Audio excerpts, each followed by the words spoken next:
In the top stories, Prime Minister Dr. Terence Drew explores investment opportunities with UAE Special Envoy.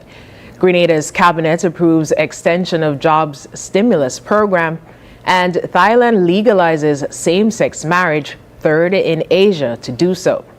Hello and welcome to the ZIZ Midday Newscast. Today is Wednesday, 25th September 2024. I'm Scotty Sia Hendrickson. Nationally, Prime Minister Dr. Terence Drew is urging the international community to revitalize multilateral cooperation in the fight against HIV/AIDS.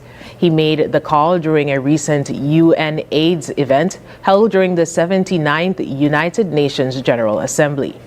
Prime Minister Dr. Drew highlighted St. Kitts and Nevis's progress, including the elimination of mother-to-child transmission of HIV and syphilis, a milestone achieved in 2017 and successfully maintained. He also emphasized the country's ongoing commitment to providing free HIV medication to all residents. He also underscored the role of early education and public outreach in preventing the spread of HIV and pointed to the success of school programs and community-based initiatives that have raised awareness and promoted early screening. Education is critical, and we believe it must start early, he said, stressing the need to engage marginalized populations and ensure widespread understanding of the virus. The Prime Minister also reinforced the importance of multilateralism in reaching the Sustainable Development Goal of ending the HIV/AIDS epidemic by 2030.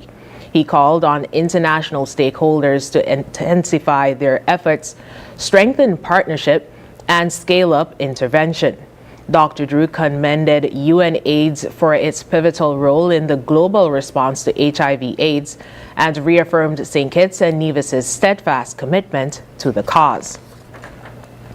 Prime Minister Dr. Terence Drew met with His Excellency Omar Shaide, Special Envoy of the UAE Minister of Foreign Affairs to the Caribbean and Pacific states, to discuss potential investment opportunities and strengthen bilateral relations between the two nations.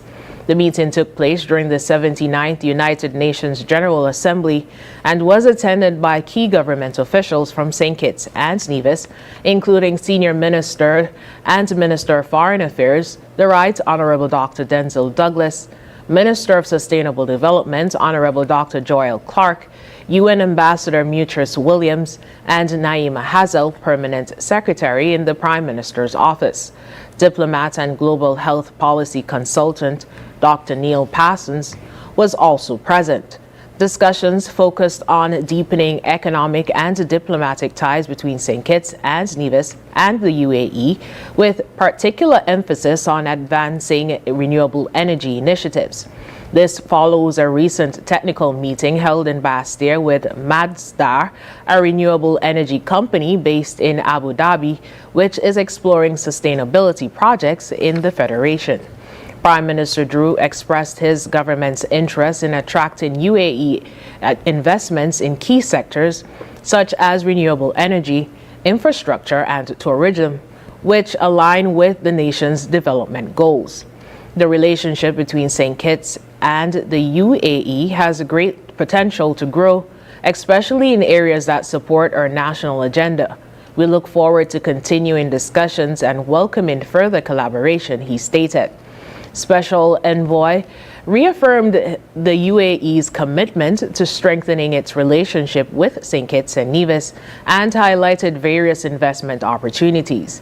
He noted that both nations share a strong focus on sustainable development and innovation, making the Federation a promising destination for UAE investment. The meeting also provided an opportunity to review progress from earlier discussions with Masdar and identifying concrete next steps. Dr. Drew reiterated his government's dedication to fostering international partnership and enhancing the investment climate as St. Kitts and Nevis pursues sustainable growth and economic diversification. The Nevis Island Administration, or NIA, honored 11 Nevisians for their outstanding contributions to nation building during the Independence 41 ceremonial parade and awards ceremony at the El Comida Willett Park on September 19, 2024. The honorees, recognized for their service in various sectors, were Mrs. Lenora Brown, Agriculture; John Abbott, Entertainment; Miss Barbara Hendrickson and Mrs. Elvina Claxton, Education; Mr. Vincent Perkins, Entrepreneurship; Mrs. Joya Walters, Health; Miss Cheryl Wilkinson, Hospitality; Miss Veronica Pamela Brooks, Hospitality and Community Service; Miss Dolores Body, Small Business; Mr. Wendell Wallace, Sport; and Mr. Curvis Scarborough, Tourism. During the ceremony, Chairperson Miss Sharina Brown praised the honorees for their significant contributions, stating Nevis is as nice as it is because of their toil, their talent, and their tenacity, end quote. The ceremony featured a ceremonial parade led by the Royal St. Christopher and Nevis Police Force, with Deputy Governor General for Nevis, Her Honor Miss Hailita Liburd, and Premier of Nevis, the Honorable Mark Brantley, presiding over the event. In regional news, the government of Grenada has announced an extension of its job stimulus program for an additional 6 months. The program is aimed at supporting job creation and boosting business activity across various sectors by providing significant relief from duties and taxes. A statement from the Office of the Prime Minister said that the extension of the program was approved by Cabinet for July 1st to December 31st, 2024. The extended program will offer significant relief from the payment of duties and taxes aimed at creating jobs and stimulating business activity across various economic sectors, the statement confirmed. Under the program, projects in non-priority sectors will receive a 50% exemption from the common external tariff and value-added tax, or VAT, on essential items for construction and expansion. This includes building materials like cement, steel, lumber, equipment, and machinery.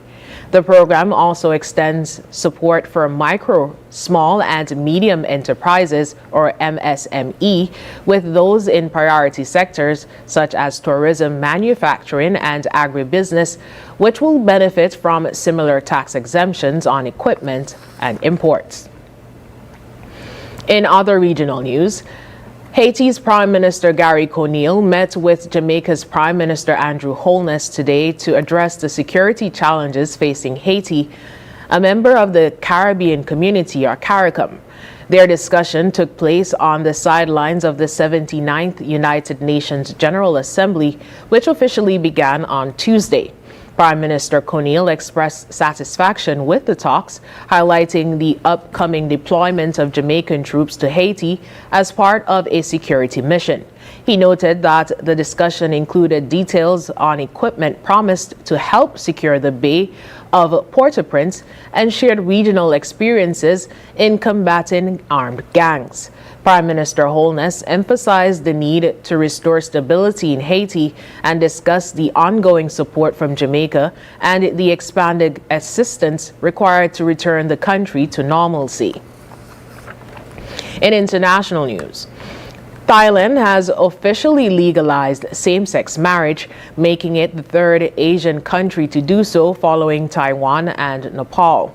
The landmark bill, endorsed by King Maha and published in the Gazette, will come into effect in 120 days, allowing LGBTQ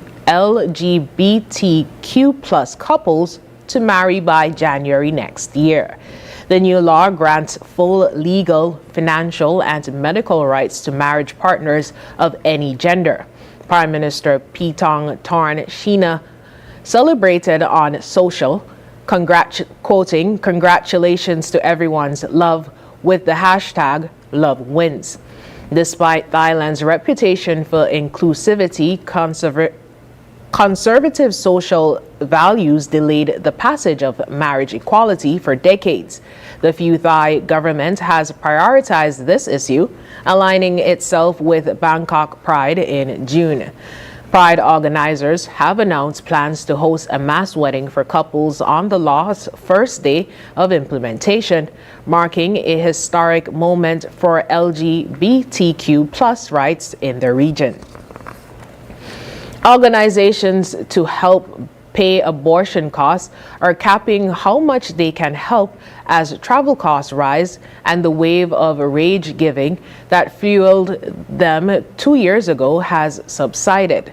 Abortion funds, which have operated across the U.S. for decades, in many cases as volunteer groups, ramped up their capacity fast after the Supreme Court overturned Roe v. Wade in 2022, ending a national right to abortion.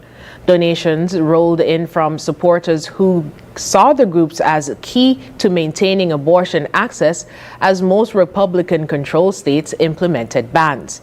The expansion of the funds and increasing access to abortion pills are major reasons the number of abortions has risen slightly despite bans on abortion at all stages of pregnancy in 14 states and after about 6 weeks of pregnancy before many women know they are pregnant in another 4.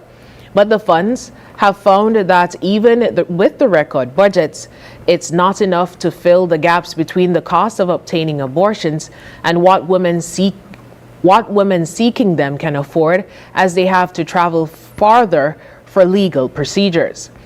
The National Abortion Federation, which helps people seeking abortions across the country, used to cover half the cost of the abortion for callers who couldn't afford it. Since July, it's pulled back to 30%. Brittany Fontano, the organization's president and CEO, said the allocations had been cut because of the rising demand and cost, even though the fund has a record $55 million budget this year.